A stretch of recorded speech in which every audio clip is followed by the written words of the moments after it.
പരിശുദ്ധ അമ്മ പ്രത്യക്ഷപ്പെട്ട ഈ സ്ഥലത്ത് എൻ്റെ ഫാമിലിയോടൊപ്പം ഈ വേദിയിൽ വന്ന് സാക്ഷ്യം പറയാൻ ഞങ്ങൾക്ക് അവസരമൊരുക്കി തന്ന ദേവകുമാരനും പരിശുദ്ധ അമ്മയ്ക്കും കോടാനുകോടി നന്ദി. എൻ്റെ പേര് ജൂലി. ഞാൻ കോഴിക്കോട് ജില്ലയിലെ വേനപ്പാറ ഇടവകയിൽ നിന്ന് വരുന്നു. 2022 ജൂലൈയിലാണ് ഞാൻ ഉടമ്പടി എടുത്തത്. എൻ്റെ രണ്ടാമത്തെ മകൾക്ക് 3 മാസം മുതൽ, അവൾ ജനിച്ച 3 മാസം മുതൽ അവൾക്ക് സോറിയാസിസ് പോലെ ഒരു രോഗമുണ്ടായിരുന്നു. പക്ഷേ ഡോക്ടർമാർ പറഞ്ഞു അത് സോറിയാസിസ് ഒന്നുമല്ല. പല ഡോക്ടർമാരെയും ഞങ്ങൾ കാണിച്ചു. ആയുർവേദവും അലോപ്പതിയും മറ്റു മരുന്നുകളൊക്കെ ഞങ്ങൾ ചികിത്സിച്ചു. പക്ഷേ യാതൊരു കുറവും ഉണ്ടായില്ല. അവൾ വലുതാകുന്തോറും അവളുടെ മുഖത്തൊക്കെ കറുത്ത പാടുകൾ വരാൻ തുടങ്ങി. കൈകൾക്കും കാലുകളിലും ഒക്കെ ചൊറിച്ചിലും വ്രണങ്ങളും ഉണ്ടാകാൻ തുടങ്ങി. ആ വ്രണങ്ങൾ കാരണം ചിലപ്പോൾ കൂട്ടുകാർ പോലും അവളെ അവഗണിക്കാൻ തുടങ്ങി. അവൾക്ക് വളരെയധികം സങ്കടമായിരുന്നു. ഞങ്ങൾ ഉടമ്പടിയിൽ അത് വെച്ചിരുന്നു. അങ്ങനെ അവൾ നല്ല വെളുത്ത കുട്ടിയാണ്. അപ്പോൾ മുഖത്തൊക്കെ കറുത്ത പാടുകൾ വരുമ്പോൾ വളരെയധികം പെട്ടെന്ന് അത് നോട്ട് ചെയ്യുമായിരുന്നു. അങ്ങനെ ഞങ്ങൾ ഉടമ്പടിയിൽ വെച്ചു. ഉടമ്പടിയിൽ നിന്ന് ലഭിച്ച തൈലം ഞങ്ങൾ ദിവസവും അവളുടെ നെറ്റിയിലും വ്രണങ്ങളിലും പൊട്ടി ഞങ്ങൾ പ്രാർത്ഥിക്കുമായിരുന്നു. അങ്ങനെ അത് ക്രമേണ അത് കുറഞ്ഞ് ഇപ്പം ഏകദേശം 95% അത് പൂർണ്ണമായി തന്നെ ഭേദപ്പെടുത്തി. ദൈവമാതാവിന് പ്രത്യേകം നന്ദി പറയുന്നു. അതുപോലെ തന്നെ രണ്ടാമത്തെ മകൾക്ക് പഠനത്തിലും വളരെയധികം ബുദ്ധിമുട്ടുണ്ടായിരുന്നു. അവൾ പഠിക്കുന്ന കാര്യങ്ങളൊന്നും ഒട്ടും ഓർമ്മയിലില്ല. അവൾക്ക് ചതുഷ്ക്രിയകളൊക്കെ വളരെയധികം ബുദ്ധിമുട്ട്, ഭാഷകൾ വളരെയധികം ബുദ്ധിമുട്ട്, പഠിക്കുന്ന കാര്യങ്ങൾ വളരെയധികം ഓർമ്മയിലേ വരികയില്ല. ഞാനൊരു അധ്യാപികയാണ്. എൻ്റെ കുട്ടി വളരെയധികം പഠനത്തിൽ പിന്നോട്ടാവുമ്പോൾ ഉള്ള ഒരു മാനസികാവസ്ഥ വളരെയധികം നിങ്ങൾക്ക് പറഞ്ഞാൽ മനസ്സിലാകും. അപ്പോൾ ഞങ്ങൾ കുറേയധികം പ്രാർത്ഥിക്കും, എങ്കിലും മാറ്റമൊന്നുമില്ല. പക്ഷേ അവൾക്ക് ഇവിടെ നിന്ന് ഉപ്പ് ഞങ്ങൾ എല്ലാ ദിവസവും അവൾക്ക് രാവിലെ കൊടുക്കും. വിശ്വാസ പ്രമാണം ചൊല്ലും, ഉടമ്പടി തൈലം കൊടുക്കും, പ്രാർത്ഥിക്കും. അങ്ങനെ ക്രമേണ അവൾക്ക് പഠിക്കാൻ ഒരു കോൺഫിഡൻസ് ഉണ്ടായി തുടങ്ങി. എങ്കിലും പഠിക്കുന്ന കാര്യങ്ങൾ മറന്നു പോകും. എങ്കിലും അവൾ പഠിക്കാനുള്ള ഒരു ആഗ്രഹം അവൾക്കുണ്ടായി. അവൾക്ക് പഠിക്കാൻ കിട്ടാത്തത് കൊണ്ട് അവൾക്ക് വളരെയധികം ദേഷ്യമുണ്ടായിരുന്നു. അപ്പം നമ്മൾ പഠിക്കാൻ പറയുമ്പം അവൾക്ക് വളരെയധികം സങ്കടം വരും, കരച്ചിൽ വരും. അവൾ പഠിക്കാനിരിക്കുകയില്ല. അപ്പം ഞാനും അവളും തമ്മിൽ ഗുസ്തിയാകും. അങ്ങനെ ഞങ്ങളങ്ങനെ മുമ്പോട്ട് പോവുകയായിരുന്നു. അപ്പോൾ ഉടമ്പടിയിൽ ഞങ്ങളത് വെച്ചിരുന്നു നിയോഗം. അങ്ങനെ അവൾക്ക് പഠിക്കാനുള്ളൊരു താല്പര്യം തോന്നി തുടങ്ങി. അവളുടെ SSLC പരീക്ഷയ്ക്ക് അവൾക്ക് ഉടമ്പടി തൈലവും പുരട്ടി ഞാൻ പ്രാർത്ഥിച്ചു വിടും, വിശ്വാസ പ്രമാണം ചൊല്ലും. ഒപ്പം ഉടമ്പടി കാശ് രൂപം അവളുടെ കയ്യിൽ കൊടുത്തു വിടും. അവൾ പേപ്പറിൻ്റെയും ക്വസ്റ്റ്യൻ പേപ്പറിൻ്റെയും 4 മൂലയ്ക്കും ഇതുപോലെ തന്നെ പ്രാർത്ഥിക്കും. അങ്ങനെ അവളുടെ റിസൾട്ട് വന്നപ്പം അവൾക്ക് നല്ല ഉന്നത വിജയം നൽകി. അതുപോലെ തന്നെ +2 അവൾക്ക് സയൻസിന് തന്നെ അഡ്മിഷൻ കിട്ടുകയും ചെയ്തു. ദൈവത്തിന് പ്രത്യേകം നന്ദി പറയുന്നു. അടുത്തായിട്ട് മൂത്ത മോളായിരുന്നു. മൂത്ത മോൾ അത്യാവശ്യം നന്നായി പഠിക്കും. അവൾക്ക് നല്ല മാർക്ക് കിട്ടണമെന്ന് ഞങ്ങൾ പ്രാർത്ഥിച്ചിരുന്നു. അവൾക്ക് +2 ഫുൾ A+ കിട്ടി. എങ്കിലും അവൾക്ക് നല്ലൊരു കോഴ്സ് കിട്ടാൻ വളരെയധികം ടെൻഷനായി. നല്ലൊരു കോഴ്സ് ഏതാണെന്ന് തീരുമാനിക്കാൻ ഞങ്ങൾക്ക് ബുദ്ധിമുട്ടുണ്ടായിരുന്നു. അങ്ങനെ ഞങ്ങൾ ലൈറ്റ് ക്യാൻഡിൽ പ്രെയർ ഇട്ടു. അങ്ങനെ ലൈറ്റ് ക്യാൻഡിൽ പ്രെയർ പ്രാർത്ഥിച്ചു. ഞങ്ങളൊരു കോഴ്സ് സെലക്ട് ചെയ്തു. നല്ല ടഫായിട്ടുള്ള കോഴ്സാണ് ഇപ്പോൾ അവൾ പഠിച്ചുകൊണ്ടിരിക്കുന്നത്. പക്ഷേ അവളുടെ ഇൻസ്റ്റിറ്റ്യൂഷൻ തന്നെ 100 പേര് എഴുതിയ എക്സാമിൽ 4 പേരിൽ ഒരാളായി അവൾക്ക് വിജയിക്കാൻ സാധിച്ചിട്ടുണ്ട്. അതിന് പ്രത്യേകം നന്ദി പറയുന്നു. പിന്നെ ഞങ്ങൾ എപ്പോഴും പ്രാർത്ഥിക്കുന്നത് ഞങ്ങളെ എപ്പോഴും സകലവിധ രോഗങ്ങളിൽ നിന്നും അപകടങ്ങളിൽ നിന്നും ഞങ്ങളെ രക്ഷിക്കണമേ എന്നാണ്. അപ്പോൾ പലപ്പോഴും ഞങ്ങൾക്ക് അപകടങ്ങൾ ഉണ്ടാകാറുണ്ട്. ഒന്നാമത്തെ ഒരു അപകടം എന്ന് വെച്ചാൽ ഞാനും മകനും കൂടെ ബൈക്കിന് പോവുകയായിരുന്നു. അപ്പം മറ്റൊരു ബൈക്ക് വന്ന് ഞങ്ങളെ ഇടിച്ചു. അത് ഞങ്ങൾക്ക് ശരിക്കും ഒരു 100 മീറ്റർ ഒരു 4-5 ആൾ താഴത്തേക്ക് ഞങ്ങൾ വീഴേണ്ടതായിരുന്നു. പക്ഷേ ഇടിച്ചിട്ട് കൊച്ചിനൊന്നും പറ്റിയില്ല. എൻ്റെ കാലിന് ചെറിയൊരു മുറിവുണ്ടായി. അങ്ങനെ വലിയ അപകടത്തിൽ നിന്ന് മാതാവ് ഞങ്ങളെ രക്ഷിക്കുകയാണ് ഉണ്ടായത്. പിന്നെ അതുപോലെ തന്നെ ഞങ്ങൾ ബാംഗ്ലൂർക്ക് ഒരു ദിവസം ഞങ്ങളിങ്ങനെ വെക്കേഷന് ടൂറ് പോയി തിരിച്ചു വരുന്ന സമയത്ത് വലിയൊരു ദൈവാനുഭവം, മാതാവിൻ്റെ വലിയൊരു കരുതൽ, അത് പറഞ്ഞാൽ എത്രമാത്രം നിങ്ങൾക്ക് വിശ്വാസയോഗ്യമാകുമെന്നറിയില്ല. അത് ഭർത്താവ് തന്നെ അത് കൃത്യമായിട്ട് നിങ്ങളോട് പറഞ്ഞു തരും. ഞങ്ങൾ കഴിഞ്ഞ ഒഴിവ് കാലത്ത് ബാംഗ്ലൂർ വരെ പോയി തിരിച്ചു വരികയായിരുന്നു. മൈസൂർ വനത്തിലേക്ക് കാട്ടിലേക്ക് കയറാൻ ലാസ്റ്റ് സമയം 9 മണിയാണ്. അപ്പോൾ ക്ലോസ് ആവും. 8:45 ഞങ്ങൾ ഗേറ്റിലെത്തി. മൂത്ത മകളാണ് വണ്ടി ഓടിച്ചുകൊണ്ടിരുന്നത്. അവൾ പറഞ്ഞു വണ്ടിക്ക് ചെറിയ തകരാറ് പോലെ തോന്നുന്നു, സ്റ്റിയറിംഗ് ഒക്കെ ടൈറ്റ് ആവുന്നുണ്ട് എന്ന് പറഞ്ഞു. എന്നാലും ഞാൻ പറഞ്ഞു 9 മണിക്ക് മുമ്പ് കയറിയില്ലെങ്കിൽ നമുക്ക് കാട്ടിൽ കയറിയിട്ട് ഇന്ന് നോക്കാം എന്ന് പറഞ്ഞ് കാട്ടിൽ കയറി ഗേറ്റ് കടന്നു. അവിടെ നിർത്തി ഞങ്ങൾ നോക്കി, അത്യാവശ്യം നോക്കി, ഒന്നും തന്നെ ഫാൾട്ടൊന്നും കാണുന്നില്ല. പിന്നെ വണ്ടി എടുത്ത്, അപ്പോൾ അവർ പറഞ്ഞു ഇവിടെ നിൽക്കാൻ പാടില്ല, അവിടെ വന്യമൃഗങ്ങൾ ശല്യം ചെയ്യുന്നതാണ്, വേഗം എടുത്ത് പോകണമെന്ന് പറഞ്ഞു. അങ്ങനെ വണ്ടി എടുത്ത് ഞങ്ങൾ പോന്നു. പോകുന്ന വഴിക്ക് 1 കിലോമീറ്റർ ഓടിയപ്പോഴേനും വണ്ടിയുടെ എല്ലാ ഇലക്ട്രിക് ഫംഗ്ഷനുകളും നിന്നു. യാതൊന്നും വർക്ക് ചെയ്യുന്നില്ല, ഓൺ അടിയുന്നില്ല, ബ്രേക്ക് ചവിട്ടിയിടാൻ നിൽക്കുന്നില്ല, ലൈറ്റുകളെല്ലാം ഓഫായി. ആകെ ഉള്ളത് എൻജിൻ സ്റ്റാർട്ടായി നിൽക്കുന്നു എന്ന അവസ്ഥ മാത്രമായിരുന്നു. അപ്പോൾ ഞങ്ങൾ മുന്നോട്ട് പോയിക്കൊണ്ടിരിക്കാൻ ആകെ പോകുന്ന ഞങ്ങളുടെ ലാസ്റ്റ് വണ്ടിയാണ് ഞങ്ങളുടെ കയറിയിരിക്കുന്നത്. അത് കഴിഞ്ഞ് ഗേറ്റ് അടച്ചു. ഞങ്ങളുടെ പുറകിൽ വേറെ വണ്ടി വരുന്നില്ല. അപ്പോൾ മുന്നിൽ പോകുന്ന ലോറിയുടെ ചുമന്ന ലൈറ്റിൻ്റെ വെളിച്ചം മാത്രമാണ് ഞങ്ങൾക്ക് മുന്നിലുള്ളത്. ആ വെളിച്ചത്തിൽ ഞങ്ങൾ പോയിക്കൊണ്ടിരിക്കുമ്പം ഈ ഹമ്പുകൾ ഇടയ്ക്കിടയ്ക്ക് സ്പീഡ് കുറയ്ക്കാൻ വേണ്ടി ആ റോഡിലുണ്ട്.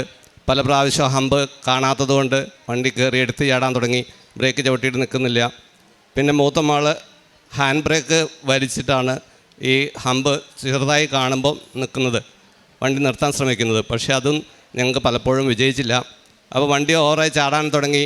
ആകെ എല്ലാവരും പേടിച്ചു. അപ്പം വൈഫ് പറഞ്ഞു, മുന്നിൽ പോകുന്ന ലോറിയിൽ ഒരു നീല വെളിച്ചമുണ്ട്, മാതാവിൻ്റെ വെളിച്ചമാണ്, നമുക്ക് ശക്തമായി പ്രാർത്ഥിക്കാം. എല്ലാവരും മാതാവിൻ്റെ പ്രാർത്ഥന ഉറക്കെ ചെല്ലാൻ തുടങ്ങി, വിശ്വാസപ്രമാണം ഉറക്കെ ചെല്ലാൻ തുടങ്ങി.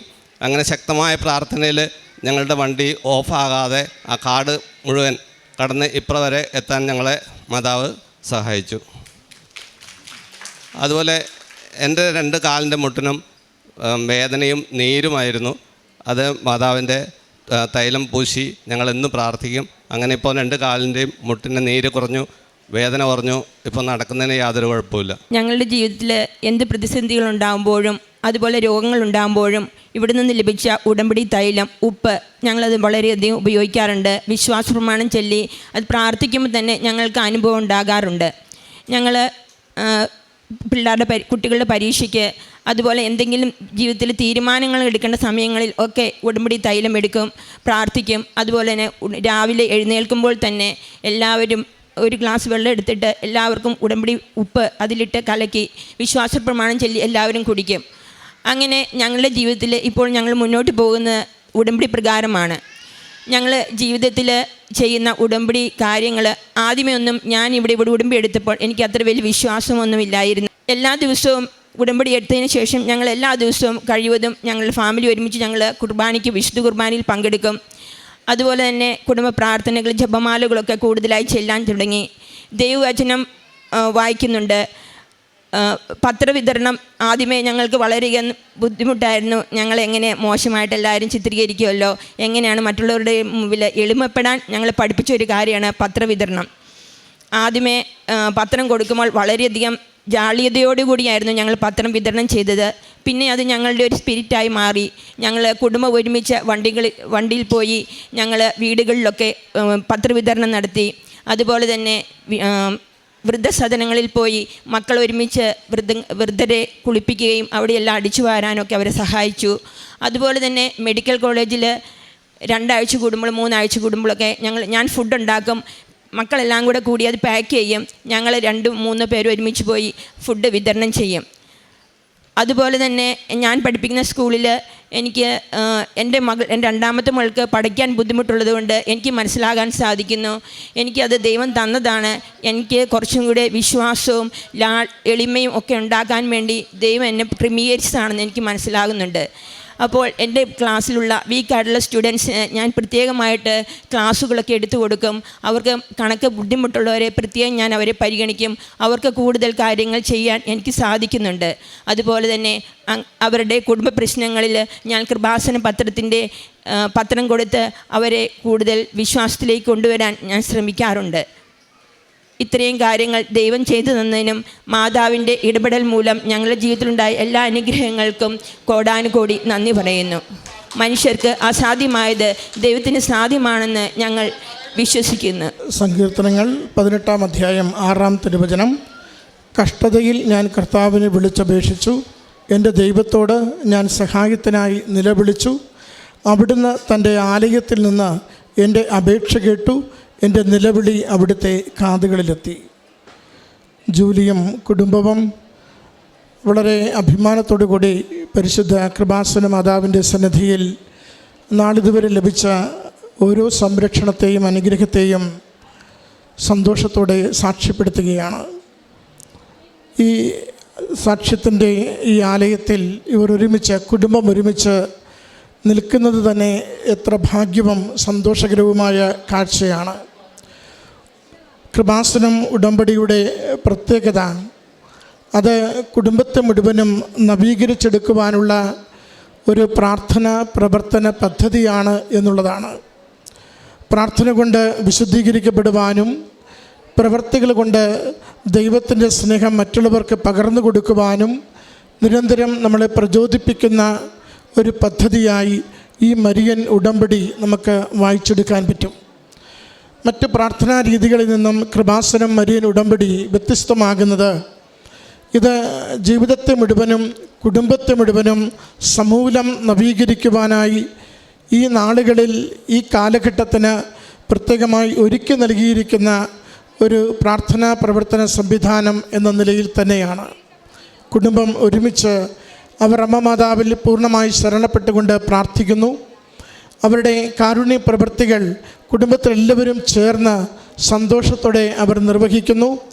അതോടൊപ്പം അവരുടെ സ്റ്റാറ്റസ് താഴ്ത്തിക്കൊണ്ട് മറ്റുള്ളവരുടെ മുമ്പിലുള്ള അവരുടെ ആ നിലവാരം അല്പമൊന്ന് താഴ്ത്തിക്കൊണ്ട് എളിമപ്പെട്ടുകൊണ്ട് ആ കർത്താവിനെക്കുറിച്ച് പറയുവാൻ കൃപാസനം പത്രിക എല്ലായിടത്തേക്കും കൊടുക്കുവാൻ ഉത്സാഹത്തോടെ അവർ എപ്പോഴും പരിശ്രമിക്കുന്നു.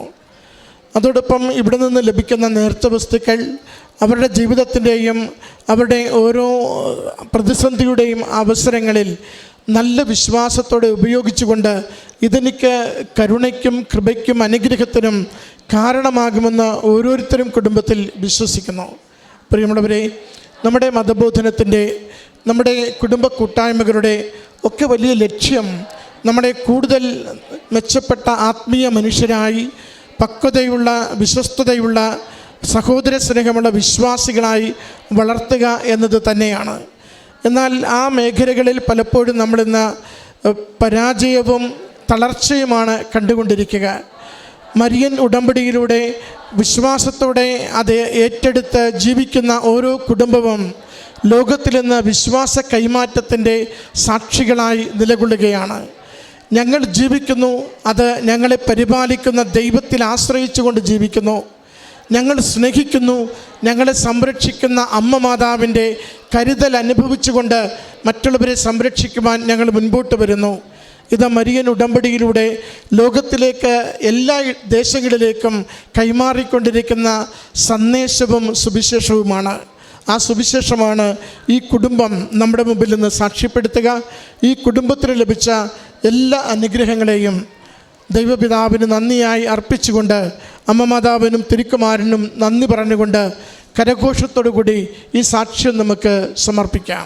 അത്യപൂർവ ദൈവാനുഭവങ്ങൾ ഇനി നിങ്ങൾക്കും സ്വന്തം. ഈ യൂട്യൂബ് ചാനൽ ഇതുവരെ സബ്സ്ക്രൈബ് ചെയ്തിട്ടില്ലെങ്കിൽ ഇപ്പോൾ തന്നെ സബ്സ്ക്രൈബ് ചെയ്യുക. ഈ വീഡിയോ ഇപ്പോൾ തന്നെ നിങ്ങളുടെ സുഹൃത്തുക്കൾക്ക് ഷെയർ ചെയ്തുകൊണ്ട് കർത്താവിൻ്റെ പ്രേക്ഷിതരാകുക.